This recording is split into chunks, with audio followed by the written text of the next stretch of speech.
Welcome to your Brave Leadership Mastery class. My name is Tony Bodo, and if you're here with us for the first time, thank you for joining us here.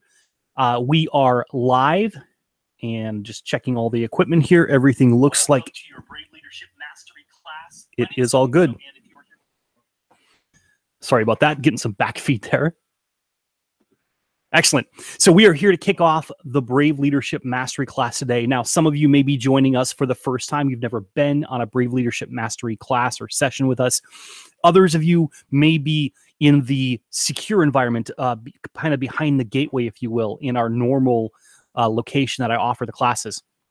So if you're out front, if you're on the front side in the free area watching this class, thank you for joining us. Thank you for coming to see what Brave Leadership Mastery is about, and in particular for the 7 habits brave leaders practice daily, which we're going to talk about today. Then for those of you who are behind the scenes, for those of you who are in our paid area and watching this class as a bonus to the training you already get every week, remember, there's a section at the very bottom. If you scroll down the page as I'm teaching, there's a comment section, and you can go ahead and you can click off the auto refresh on the left-hand side of the page. I'll tell you this every week, just so you remember. And you can leave a comment, a question, whatever you want through the session. And at the end of the session, depending on how much time we have, I will either answer the question live or I'll come back later and answer all the questions in that question area. So just want to get that out of the way, a little housekeeping here. And again, everything looks good. If you are returning to us, you may see that the environment has shifted a little bit. We did some updates and upgrades. So I hope you appreciate those and find those to be more beneficial and helpful. Okay, let's jump right into the content today. I don't want to spend a lot of time wasting time. I want to respect your time because we've got the 7 habits that brave leaders practice daily. And I want to get through all of them so you really have a good perspective on what you can do as a brave leader. Leadership can be this daunting task. It can be lonely. It can be gut-wrenching, especially if you're trying to change the culture of your company. You're trying to innovate new products and services. You're trying to take on a competitor that is just blowing you out of the water right now. Maybe there's a competitor that's disrupting your industry or your marketplace, or even local market, maybe. And you've got to deal with that. At other times, leadership can be the most exhilarating, fun, and even transcendent thing we do. It is often that we're bouncing between one of those, maybe somewhere in the middle for a while, but generally we're hitting one end of the spectrum or the other. Now, if you're a leader, you probably understand this. And if you're watching this today with me, maybe today's a good day. But in my experience, most of you are probably watching this and you've probably had a bit of a rough day today. Well, I want you just to take a deep breath and just set that aside for a moment. Set that aside for the next hour as we go through this content, because I think if you can set that aside and you can pay attention and really get deeply into this content that I'm going to share with you, you will end up seeing ways to change how you lead that will change your results and make it easier and your leadership more productive, and you'll get more done in a shorter amount of time. And it'll be better quality work, frankly, as well. Leadership is not for the timid. It takes brave people who have the willingness to persevere, the determination to grow. I believe we all have these capacities, these abilities at birth. But I think that so few of us actually develop them. We intentionally come to the table to develop our ability to lead and the different characteristics and traits we need to lead. Everything from expanding our emotional resilience so we can bounce back in the face of failure. Or we can stand up with a bit of courage in a moment to take action that needs to be taken, to make a decision that we need to make. Or maybe we don't develop the mental focus so we can stay on point and achieve what it is we want to achieve. But those of us that we do develop the emotional resilience, the mental focus, these other characteristics we're going to talk about today, we become brave leaders, because we go from feeling courageous in a moment to thinking, well, this is just what I do. This is my job. This is who I am. The moment we cross that boundary from feeling courageous to acting courageously just because it's what we do, it's the normal thing for us, that's the moment we've become a brave leader. Now, that's not to say brave leaders never face fear. As we grow, as we expand, as we step out of our comfort zone, we're going to again face that fear, the doubts, the worries that come up. You see, it's fascinating to me because why do I teach about brave leadership? I mean, my area of expertise has been in operations improvement, customer experience. I've spent 17 years studying customers, their behaviors, their feedback, understanding how to help them to do what they want to do, to helping companies to sell more, to market better, to convert better, helping customers to have better experiences so that they enjoy the products and services they're using. So in all of that, why would I teach a course around brave leadership? What I've come to realize, if you look back just 10 years ago, the number of things that have changed, and the next 10 years are going to blow what we've seen away. In the last 10 years, tech changes. Let's look at technology. The iPhone was introduced in 2007. There wasn't really a smartphone like we know it today before that. The iPad was introduced in 2010. It is now an essential item for many businesses and business owners and business leaders. We're now looking at augmented reality and virtual reality. I mean, just start considering the things that have shifted already. Economic changes. Let's talk about those for a moment. We've experienced the worst economic recession in nearly 100 years. And now we're in the midst of one of the greatest growth phases in the stock market, with cryptocurrency like Bitcoin and so many other areas. How about social changes? Well, the baby boomers, the people that were born, the generation after World War II, they're staying in the workforce longer. They've got to rebuild the retirement they lost between 2008 and 2010. The millennials are having trouble getting into the workforce. I mean, they are the most overeducated generation, if you think about it from the skills they have versus the work they are able to get. In fact, I just saw a recent statistic that 30% of the 25 to 35-year-olds are still living at home. They're not getting married. They're not buying homes. They're not doing the things that other generations did, at least the past 2 or 3 generations did. And the reason being, they're delaying all of that. They're trying to build a different type of life. So there's these massive social changes that are happening on the back of the economic and technological changes we've seen. So we navigate this as leaders. And if you're in the same boat, you're a leader, you have to guide your team through all of these changes that are affecting their personal life, their business life, your company. And you've got to navigate through that successfully so that they have success every day. You've got to navigate yourself through that. That's why leadership is lonely, leadership is hard, and it takes brave souls to do it. Now, the habits that I'm going to teach you, these 7 habits that brave leaders develop, these habits increase creativity, productivity, sales, problem solving, and so many more things. They've been researched, and oftentimes as I'm teaching this course, I'll refer to much of that research. I apologize, my tongue is getting ahead of behind my brain. So the research that's been done in these areas proves that the more we stand in a state of courage and bravery and positive mindset, the better things we can achieve. As I said, over the last 17 years, I've worked with numerous executives from startups to Fortune 500 companies. And in that time, I have focused my efforts in my expertise, which is researching the causes of customer experiences and behaviors. Why are they converting? Why are their sales happening? Why are they churning? Why are they, canceling your relationship? What was the result of the effects of those experiences? What happened? Why did they feel the way they did? Why did they make the decisions they did? My goal has been to help companies to sell more, to save more, to satisfy more. Think of it that way, the 3 S's. But somewhere along this journey, I began to learn about more than just customer experiences. I dug into my own personal and professional experiences. I dived deep in really to understand the cause, at the essence, what is human experience? What is it we're seeking as humans? What drives us to act, to move, to decide, to be who we are? And what I learned really changed my view of nearly everything. From that point forward, the successful implementation of the recommendations that I was making in my customer experience research projects and consulting projects resulted in dramatic improvements for my clients because of what I understood about my own personal human experience and how I also could understand other people's personal human experiences. But I also found that there was a select group of clients that no matter what kind of recommendations I gave them, it just ended up becoming another research project. It was like they took the binder, right? Imagine it wasn't actually a binder. We didn't print them out, but you can imagine they took this binder and they put it on a bookshelf and it sat there, never to be taken down again. That's what they did with a lot of our research projects and recommendations.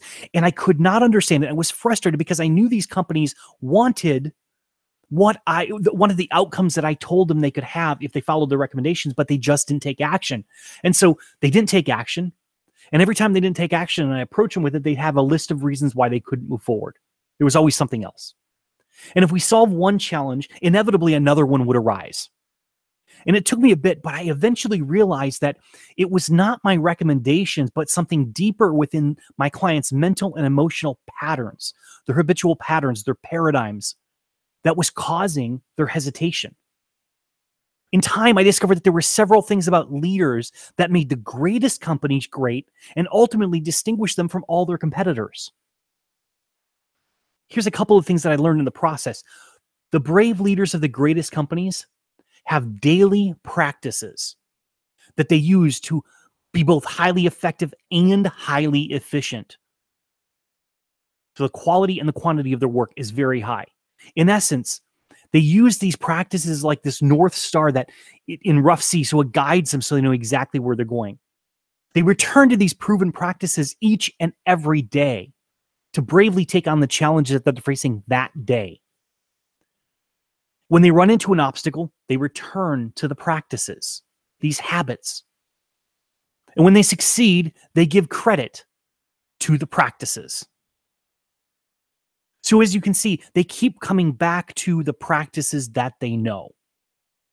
And that's what we're going to teach now. I'm going to dive into with you 7 of these habits that they have. Now, the first of these habits is setting clear intentions for themselves, and they help their team to do the same. Now, take note. I said setting clear intentions for themselves and for their team. What's important to realize is that intentions are not the same thing as goals.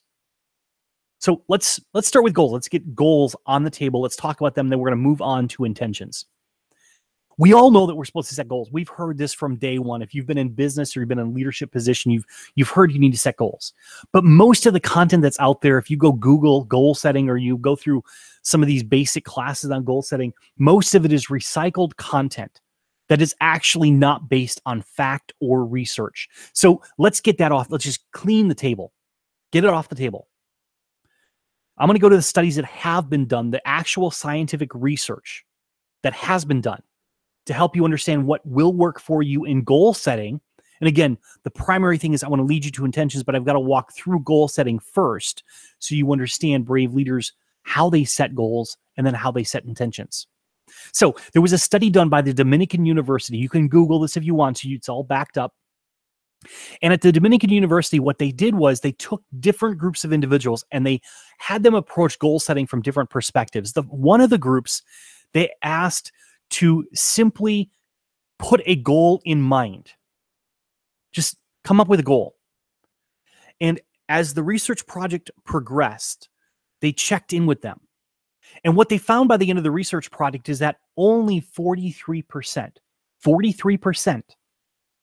who had just thought about their goal actually made any significant progress. They didn't even complete it, but we're just talking about any significant progress. Less than half, it's really 4 out of 10 made a little bit of progress, some progress. 76% of another group, they had a different assignment. 76% of them made significant progress. So you're looking at that 43% versus 76%. Not quite double. The odds really go up. Well, what was it that the 76% were doing? Well, there were really some key characteristics. They didn't just put the goal in mind and think about the goal. They wrote a clear goal down. Now, to emphasize that, they wrote a clear goal down. Writing, it's got to be clear, and you've got to have a goal, right? You've got to know what you're going to achieve. The second thing they did, they committed to action steps. They literally said, okay, here's my goal. I'm writing it down. It's clear. What do we mean by clear? We mean that they could hand it over to someone else and someone else would be able to measure it and say, did they achieve this or not? Or are they on the path to achieving this or not? That's what a clear goal is. Someone else can actually measure it, see it, observe it. And then they committed to action steps. So they didn't just write the goal down, but they said, here's what I'm going to do, the actual step I'm going to take. The third thing they did is that they shared weekly updates with a friend. These three things, writing a clear goal, committing to action steps, and sharing weekly updates with a friend. 76% of this group achieved significant progress toward their goal during the research phase. Now, that's great. As a leader, we have to know how to set goals. That's why I wanted to start with that. But as a leader, you have followers, you have a team. So how do you help them set goals? Well, very much the same way. In fact, what's interesting is that there was a Gallup study that was done on goal setting, and it showed that leaders who helped their team set goals had, on average, get this, nearly 10 times more employees engaged than those who left their employees set goals on their own. So 38% of the employees of leaders who helped set goals versus 4% of those who didn't have leaders help setting goals. 38% were engaged versus 4%. That means 96% of the employees of leaders who didn't help them set goals were not engaged. By not being engaged, what it means is they were actively disengaged, so they're actually sabotaging the company, or they just didn't care. Now, what's interesting is that nearly every research project or writing I've seen dealing with employee engagement, one thing holds true, that the more engaged an employee is, the more profitability and growth the company experiences, the better the customer satisfaction is, the better the sales are. So if we step back from this and we say, okay, I'm a good leader because I've set my goals. I know exactly what I want my team to be doing. Have you taken that down a level? Have you helped your team set goals? Because you are 10 times more likely, or going to have 10 times more employees who are engaged if you do. Think about how massively successful you'll be, and your team will be, and your company will be as a result of you being a brave leader and coming down to your team and helping your team set their goals. It's not you dictating what they do. It's you helping them to think through and to set goals that they participate in. Now, we don't do this just in December or in January. I worked corporate. I get it. I've consulted for some of the largest companies in the world. And every November, December, January, I see them doing the same thing. What are their goals? What are we going to be doing? What's our team going to be doing? It comes from the top all the way down. Here's the reality. For brave leaders, this is a daily practice of setting goals. And we're going to come back to goal setting here in a minute in a different way. But I want to step away from it now. Now that I've taught you about goal setting from a scientific perspective, what actually works, now I want to turn toward and look at what are intentions. Because remember, the first habit was not goal setting. The first habit was setting clear intentions. This is done daily. So what are intentions? Intentions are different from goals because, and we often miss this when we're doing goal setting and teaching goal setting. We never teach about intentions. An intention is a decision about who we will be while we're working to achieve a goal. Let me repeat that. An intention is a decision about who we will be while we're working to achieve a goal. So it is very different than the goal. The goal is the destination. The intention is who we decide and who we're going to be as we're on the path to that goal. Are we going to be miserable, grumpy, and frustrated? Now, if we don't set an intention, we just run by default, that's probably what's going to happen to us at least part of our day. Or are we going to be joyful, curious, fun, energetic? A lot of people, they don't set intentions. I live most of my life not setting intentions. That's why this is so meaningful to me, because when I started setting intentions at the beginning of my day, holy cow, it would change things. I set intentions at the beginning of meetings. Wow, it changed things. Changes the energy in the room, the way people engage. It's amazing. So intentions are a deliberate decision of who you're going to be while you're achieving a goal. If you don't decide this, it will happen by default. You are going to be someone anyway. So it's either by your design and decision or it's by default. And default is probably not the best place for most of us to be. You see, most people think that achieving goals is what makes life worth living. I would argue that what they miss is that you are living while you're achieving a goal, and your commitment to live from that intention is really what determines the quality of your life. It's not the goal that determines the quality of life. It's how you live while you're achieving that goal. Okay, let's move on to number 2, the second habit that brave leaders really engage with on a daily basis. They challenge themselves and others. They set daily goals. So we're going to come back to goal setting here, okay? They set daily goals, and the reason they do this is so that they can get into a state of flow, engagement, right? Remember, we talked about how you have 10 times more employees engaged when you help them set their goals. That's not just on an annual basis, that's on a day-to-day basis. They want to be engaged they will be engaged when they know what they're supposed to be doing today. They know how they're contributing to the organization today. That's when they engage. And what has been shown is that if we get into a state of flow, and the state of flow is a psychological state that athletes get into when they're in the zone, they can't miss a shot if they're playing basketball, or they can't miss a throw if they're playing football, or it's the artist who's painting and just loses track of themselves and time, and they're just in ecstasy. It's the person meditating who achieves a state of connection with this, God or the universe or this all-powerful being, however they describe it. That's the state of flow.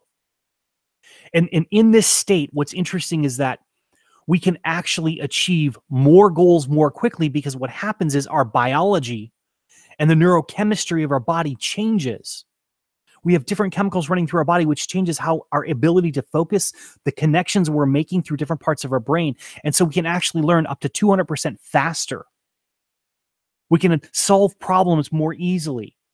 We actually can, in conversation, can actually move people and sway them more easily to our side, because we're in a state of flow and we're automatically reacting to the cues that are subconsciously being picked up. We're not thinking about it. So flow theory, and you can go read more on flow theory. It's the flow psychology or flow theory. It's actually defined as the optimal state of human performance.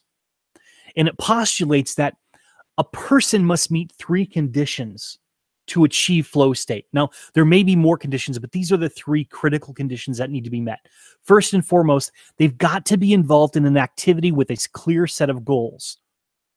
So it comes back to goal setting on a daily basis, goal setting for a meeting, goal setting for the next 30 minutes. The more you have clear goals about what you're trying to achieve now, the more likely you'll get into a state of flow. If you do not have clear goals, you cannot get into a state of flow. You cannot amp yourself up into this optimal state of human performance. So brave leaders know it's scary sometimes to set goals, but they step in and do it anyway.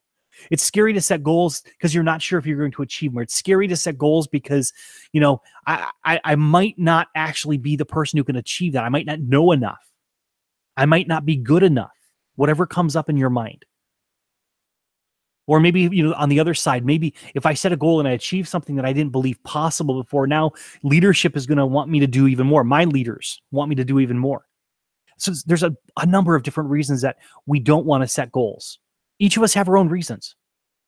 But when you set clear goals for the moment, for what you're working on right now, it's one of the 3 criteria you need in order to get into a state of flow, which is the optimal state of human performance. It's also an optimal state for us to learn in. Now, the second thing that comes down to the conditions that got to be met for flow is that we have to receive clear and immediate feedback regarding our progress. So if we're not receiving, we may have a clear goal, but we don't have something that we can measure to determine, am I on the right path or not? I can't get into a state of flow because my mind is too focused on, am I doing the right thing or not? I don't know where I'm going. I don't know if I'm doing the right. Do I have to change? Our mind is caught up in thinking instead of just being. So once we can establish, here's our clear set of goals, then what is it? What type of feedback? How do we know we're on course? We set that up as well. The third criteria to be in the state of flow is that the challenge must be balanced with the perceived skills. So if I take on a challenge that seems way too big for me, then I'm likely going to get into a state of overwhelm. I'm likely going to get into a state where I don't believe it's possible. I'm going to start thinking about what's not possible, and I'm going to get all caught up in my emotions instead of just being and doing. So on the other hand, if the challenge is much less than my current skill sets, I'm going to get bored, apathetic. I'm not going to care. I can't get engaged because there's no challenge there. I need to have a goal. I have to have clear and immediate feedback. And I need to be doing something that's just beyond the level of skill that I've mastered. Because if it's just beyond that level of skill, guess what? I've got to pour my entire self in there. I'm confident enough because I know I've accomplished something close to this, but now I've got to pour even more of my energy in there. So what happens is certain parts of my brain actually quiet down. The energy flows to different parts of my brain. So I lose track of time, number one. I lose track of who I am. I lose all self-identity. I become one with the task at hand. Those are two of the characteristics that flow out of being in the state of flow. I can't think about who I am because I'm so focused on being one with the task at hand. Okay, so when leaders move into flow state, so you as a leader, I as a leader, we move into a flow state because we've met these three criteria. We're on task, we're doing things, and we're just on fire in optimal state of performance. Guess what? Our teams are also enabled to reach that level, and magic happens. If we can teach our team on a daily basis, what's your goal? What's your feedback? How are you going to know you're on task? And are you doing something that's beyond your skill set? Or if you're not, how do we turn it into something that you can do that's beyond your skill set? How do you raise the quality, raise the speed you do it, whatever it may be? What is it we can do to push it so that this becomes something that's a challenge for you? Brave leaders focusing on creating an environment that allows and encourages their team to participate in the state of flow are the ones who are going to win. And they do this by helping their team set those daily intentions with an eye on the right level of challenge. They have a clear set of goals as well as identifying progress and measuring feedback. I'm repeating myself here, I know, but I'm doing it because I want you to hear how important this is. As a brave leader, you have to do these things for your team. You want to help provide feedback moment to moment, not micromanaging, but you want to show them how they can know if they're on course or off course. And this feedback could be a number of different things. It could be binary, like yes or no, or on or off. It could be quantitative or progressive, like, I'm checking an item off the list, or I've done 15 of these things and I'm going to do 16, I'm going to do 17, right? It could be anything that they can see progress being made. It could be emotional. They could feel like, do you feel stuck? Do you feel confident? Right? Those are checkpoints that immediate feedback we get as human beings. That's why I love emotions, because emotions are a feedback system in us. That's all they are. They provide us information. Sometimes we make much more of emotions than they really are. They're just a feedback system for us. A brilliant feedback system, but that's all it is. And we start to think about how we try to make meaning of every single thing we feel. The reality is it's just telling us something. We just got to understand what it's telling us. Now, when we partner with companies, when we're doing our research and our customer experience work, we apply a very similar method. So I want to give you an example so you can see how this plays out potentially for your team.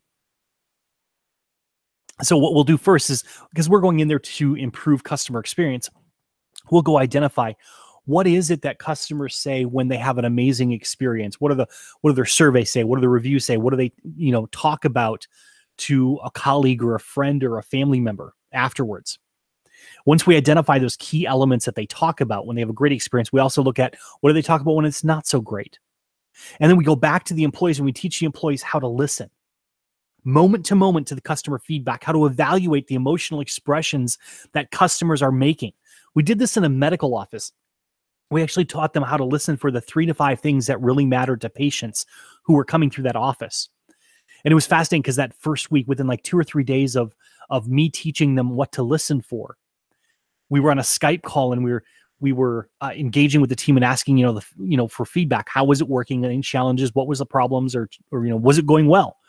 And one of the nurses piped up and she was just so excited and thrilled. She felt like she had this new sense of control that she's never had before. And she said, I was listening to this patient and I could tell he wasn't really happy. There was something bothering him. So I simply asked him what the problem was or what I could do to help him. And he started telling me what was wrong and how he had some doubts and thought he needed to talk to the doctor some more. And so I went and got the doctor, brought the doctor in, resolved the issue, and he was so happy, so grateful. He thought we were being so compassionate. That's what we teach people to do. And that's what I'm teaching you to do here. Work with your team, understand what is the feedback. You know, each part of your company may have different types of feedback, but every one of you have feedback. What should your employees, what should your team be looking for? What should your feedback be? What is it that you need to be aware of that's happening, that you can measure, you can feel, you can observe? I apologize, I have a dry throat today. Okay, step 3, or habit number 3, track and celebrate the success. Now, the success we're talking about here is not the success of completion. Those are important. You get a goal, great, celebrate that. More important than celebrating the success of achieving a goal is celebrating the right effort being put in. That's what I'm talking about. There are many days where in my business, I knew I hadn't achieved what I had put out there as my goal. And I get down on myself again and again. And I'd feel bad about what I was doing. And I'd feel like, why can't I do the goals I put out there? Why can't I achieve these things? And I began to realize that I just had a goal that may be too big for that day, or maybe some obstacles that come up. And so I began to change how I looked at it and said, okay, let me go back to the intentions I had at the beginning of the day. Go back to number 1, right? Setting intentions. Was I the person I intended to be today as I was trying to achieve this goal, right? That's a success. Did I put the amount of effort in I expect of myself? Did I do everything I thought possible? That's a success. Did I overcome some obstacles, or as I faced obstacles, was I open and willing to take on the challenges of learning something new? That's a success, right? Now, those may not have been my goals, but those are the reality of the things I encountered along the way. So being able to celebrate the successes of the effort you put in, of being the person you want to be, those are more important in the long run than just achieving a goal, because those are changing who you are, the character you have, and that will help you to become a brave leader, or a braver leader than you are now. Now, there's a quote that I heard from, or I read from Douglas Connaught. He's the turnaround CEO of Campbell's Soup Company, of all places. And he credits his success, one element of his success is from his practice of handing out, or of sending out handwritten notes, that when he heard about someone who had done something successful, the employees or his management team, he would write them a note and thank them and celebrate that success with them. And what he said was this, quote, "Most cultures don't do a good job of celebrating contributions. So I developed the practice of writing notes to our employees. Over 10 years, get this, over 10 years, it amounted to more than 30,000 notes. And we only had 20,000 employees. 30,000 notes, 10 years for 20,000 employees." He goes on, "Wherever I'd go in the world, in employee cubicles, you'd find my handwritten notes posted to their bulletin boards." Those handwritten notes are more powerful to many people than getting a $5,000 raise. Now, they probably would love the money, right? But the money just over time gets used up. It just becomes normal. But that thank you note from the CEO, the celebration note from the CEO, that never gets old. Jack Canfield, the coach, the mentor, he's written Chicken Soup for the Soul. He's published, he and Mark Victor Hansen, they published over 150 different versions of Chicken Soup for the Soul. I think they've got 500 million copies in print, if I got the numbers right.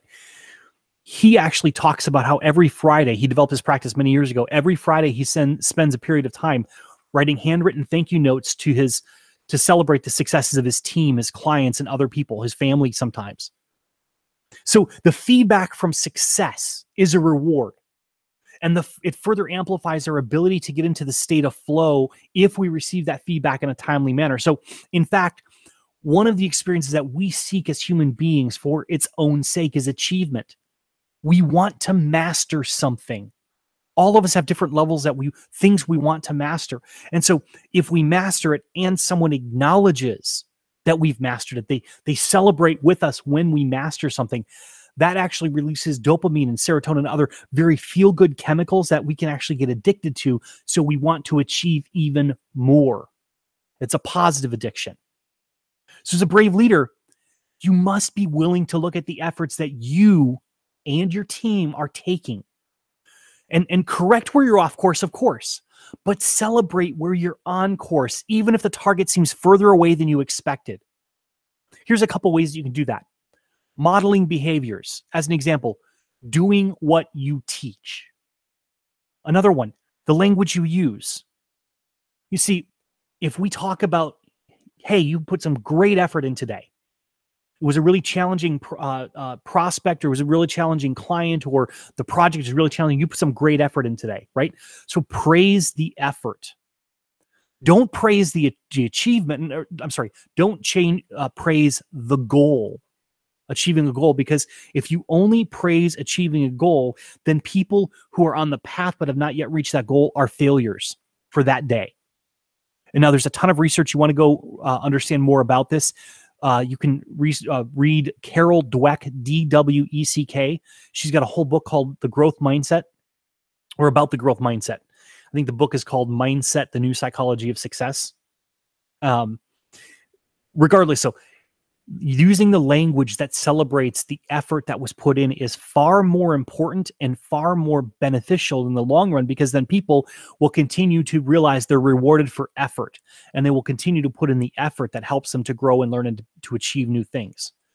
And then giving positive behavioral examples. As an example, reading excellent customer reviews about someone who did a great job. Doing this on a daily basis and helping teams realize and model that behavior, because you're saying, here's what we expect our customers to be saying about us. So those are just a couple examples: modeling behaviors, the language you use, and then giving positive behavioral examples like reading surveys or customer reviews. Okay, let's move on to habit number 4. Brave leaders treat trust as their most valuable currency, and they invest in increasing its return. So they treat trust as their most valuable currency, and they invest in increasing its return. When I speak at conferences, one of the popular questions I like to ask, and I like when people ask me, I should say, is that they're always like, well, what drives an excellent customer experience? And they're looking for the one thing. What's the one thing we can do as a company that's going to make a really big difference for us? The reality is there is not one thing. There's several factors that influence, depending on what industry you're in, the company you're in, the product, the marketing, the messages, a host of other variables. There's a lot of things that come into play. But there's one constant, and usually they don't expect me to say this, but it's trust. You see, in all of the 5-star reviews that we have researched tens of millions of reviews. I can easily say that. I don't know what the number actually is, but I know for one company, one client alone, we've researched well over 10 million reviews. So I've worked for a lot of companies in the time. But in those reviews, one of the things we've come back with is that in a 5-star review or the top level survey, if you're using Net Promoter Scores, one of these other metrics, that top level, the best rating you can get, it comes down when the customer is asked about their experience, they express outward facing emotions like awe, admiration, gratitude, because they feel they received far more than they paid for. Now, here's the thing. This is where trust comes in. The company or you promised that you were going to deliver something, and that promise creates an expectation. And then you or your company go beyond the expectation. You exceed that expectation in the mind of the customer. So if it's an employee that's delivering beyond the expectation, they're able to deliver at this level because they trust that their leaders have their back. And they're also trusted by their leaders. They're empowered to take action. They're empowered to use resources to exceed the customer's expectations. So there's this trust. The customer has learned to trust you because you exceed you exceed their expectations and the promises you make. The employee is empowered and given the resources to go above and beyond, to exceed expectations. And the employee trusts the leaders because they know the leaders got their back. So it goes full circle. So trust is this currency that we build. Think about it. Oh, I don't have my wallet right here with me, but think about it. If we take a $100 bill out of my wallet right now, and I was to hold it up here, any of you would love to have that $100 bill in your hand. Why? Well, because you can trade that with whomever you want for whatever you want. Now, if I pulled out Monopoly money and held up a $100 Monopoly bill, you wouldn't care if you had that or not. And the reason being is that the first one, the $100 bill, the US currency, is based on trust. It's the trust that anyone will accept this as being worth $100. But Monopoly money, I don't trust anyone's going to accept that. I'm not going to, just because it says 100 on there is not the same thing. So trust is a currency. In fact, trust is what allows any currency to have the ability to be traded. If we didn't trust that the currency would bring us a return, that we could take it and trade it with someone else to get what we wanted or needed, then we would never give up what we give up, either our time, our energy, our emotion, our expertise, or our products and services. We would never trade those if we didn't think that the money we were paid with, if we didn't trust that that money we were paid with, we could turn around and give to someone else and receive the things that we wanted or needed. So trust is at the core of our economic system and how we live. And so brave leaders really do understand this. They understand that, then they know that if they're not trusted, even if they speak the truth, it's going to be greeted with skepticism. So they work every day to make promises that they know they can deliver upon, and then to exceed those promises. And when they fail to do so, they're transparent quickly, and they set up an action plan to remedy the problem. They teach their team to do the same thing. And so it's said that we buy from people, and not just buy financially speaking, but we buy ideas from people that we like. But there's a deeper truth. We buy from people and from companies that we trust. Doesn't matter how much we like them. If we don't trust them, we're not going to make an exchange with them. Here's another thing that I've learned about brave leaders. They don't just trust at the superficial level or at the level of transaction. Brave leaders have this deeper level of trust. They tend to trust in a power that's greater than themselves, and they may call this power God, universe. They may have some other name for it. They may call it energy, but they trust that there's something greater than them. They trust that the world's going to keep moving. The sun's going to set. The sun's going to rise. They trust that there's some forces out there that are greater than them. Regardless, they believe in and operate from a worldview that there is something greater than themselves and helping them navigate through the challenges of life. Now, this provides these leaders with the confidence to go on in the face of things that seem illogical. It gives them the strength to get back up after being knocked down. It's a source of comfort when the storm is raging.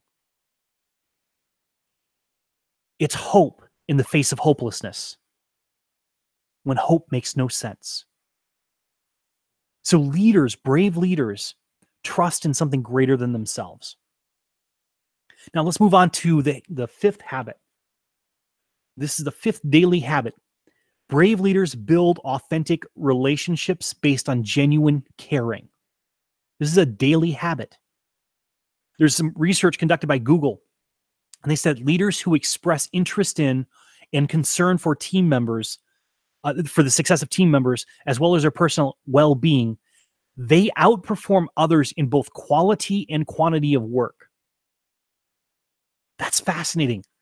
So just building relationship based on genuine caring causes their employees, their team, to perform better from a quality and a quantity perspective.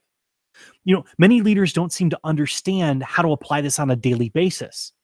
So here's a couple things that you could think about.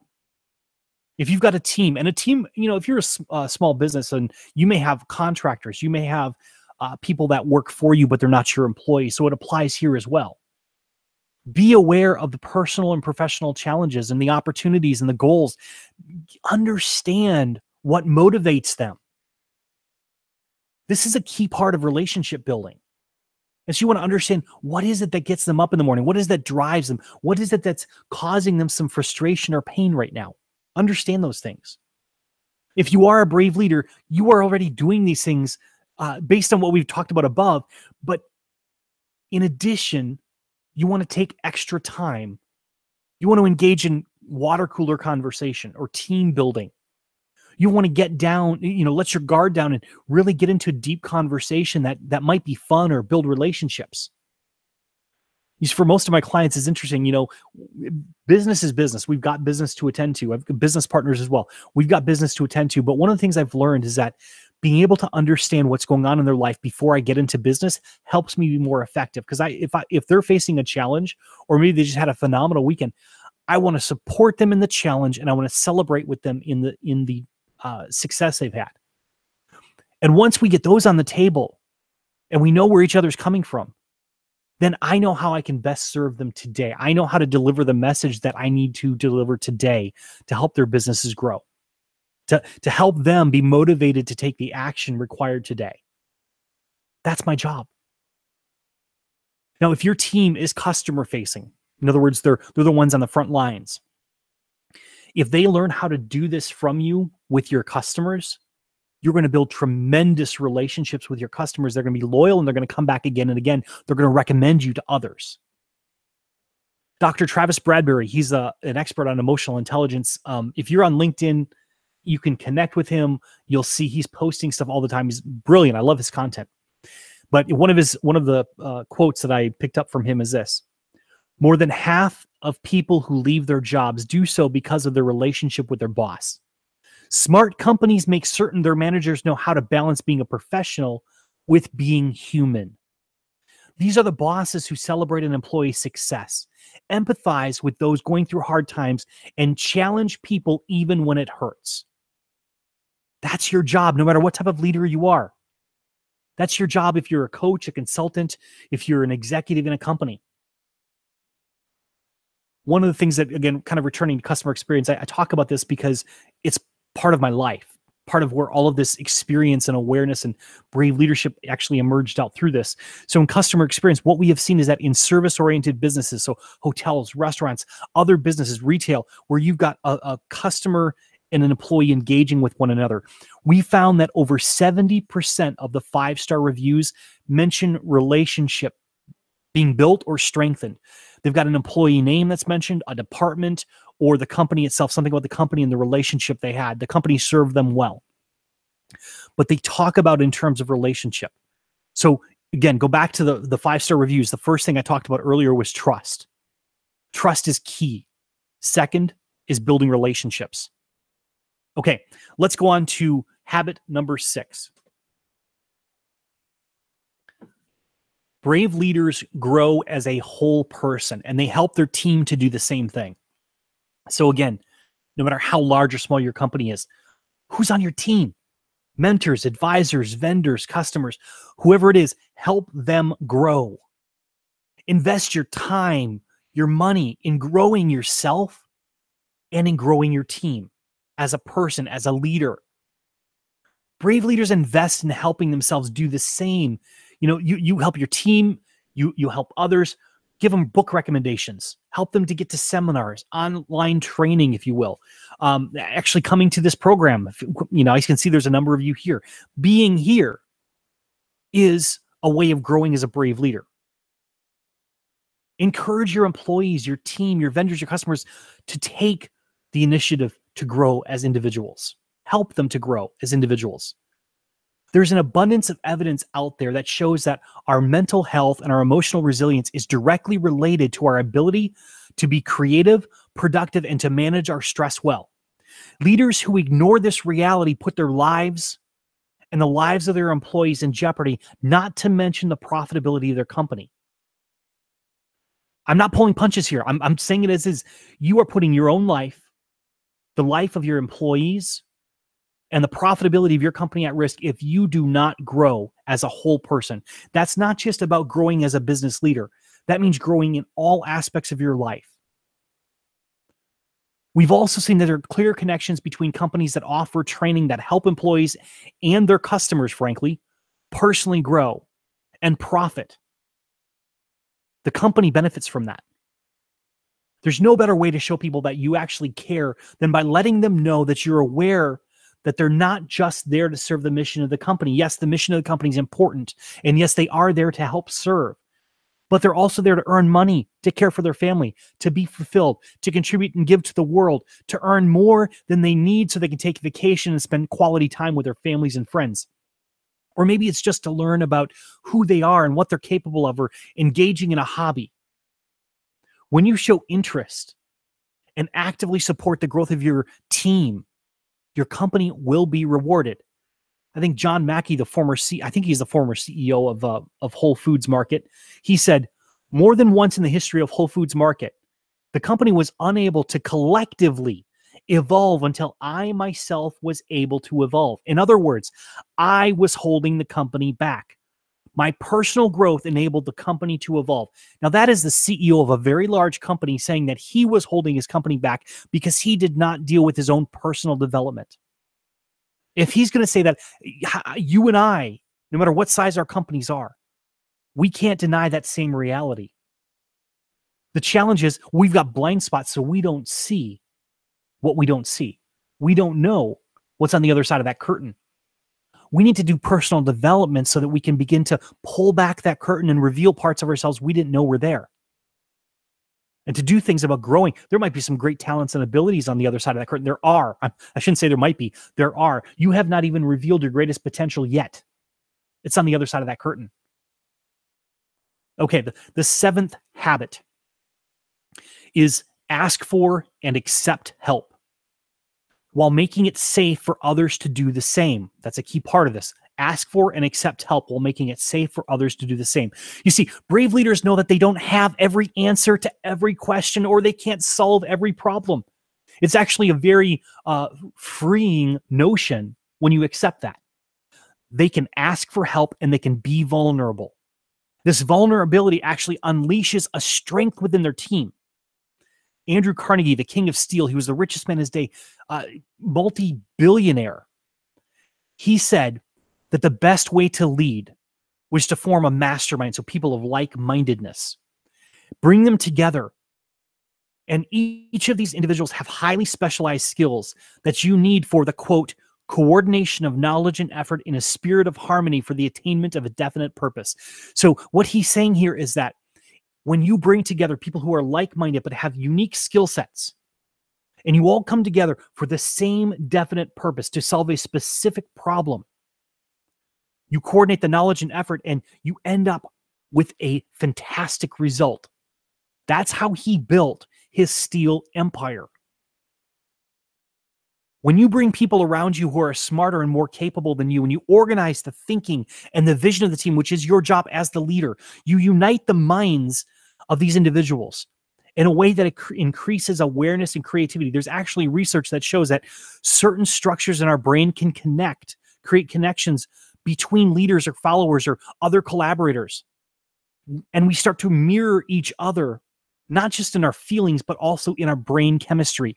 And the neurons in our brain start firing the same. So we're literally thinking like the other person, feeling like the other person. The result is that collaborative thinking can create ideas that are more powerful than any single individual ever could come up with on their own. I love what Brené Brown says.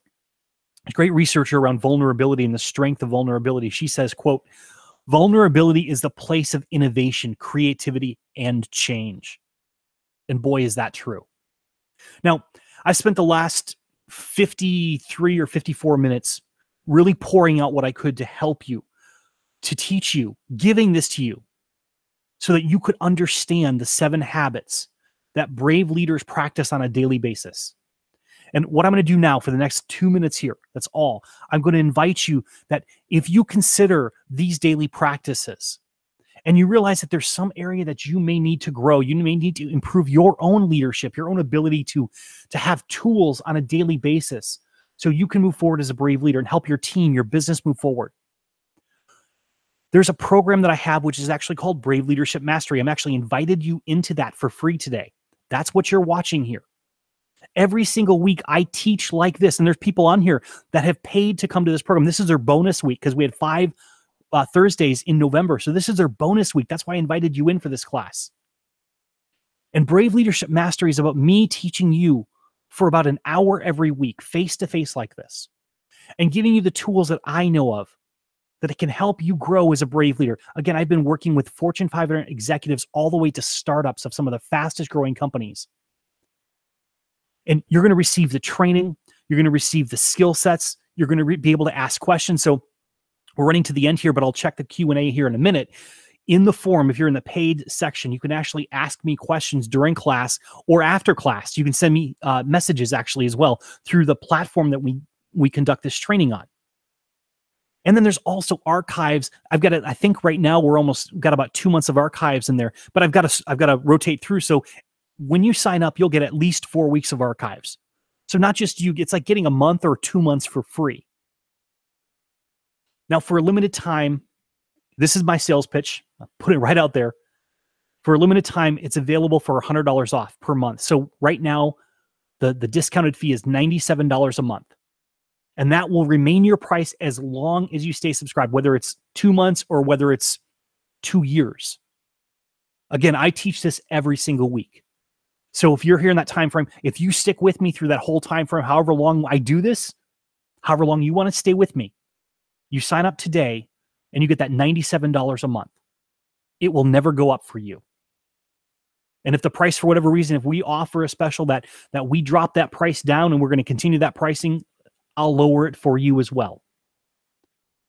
This is the lowest we've ever offered it for. So I encourage you, if you're interested, if this has been helpful to you, sign up. Get in, because you'll immediately get all of the classes we have stored in the archives.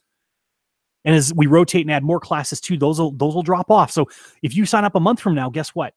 You're not going to get last month's classes. They're going to be gone. So if you want to sign up, I say sign up now. Get as much as you can from this. Now, let me jump over real quickly and just check on the Q&A here, see if anyone has given us any questions. Give me one moment here.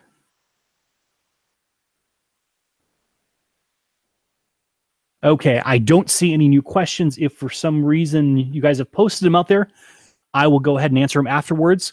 And again, those are for the people that are in the paid platform right now actually listening to this live.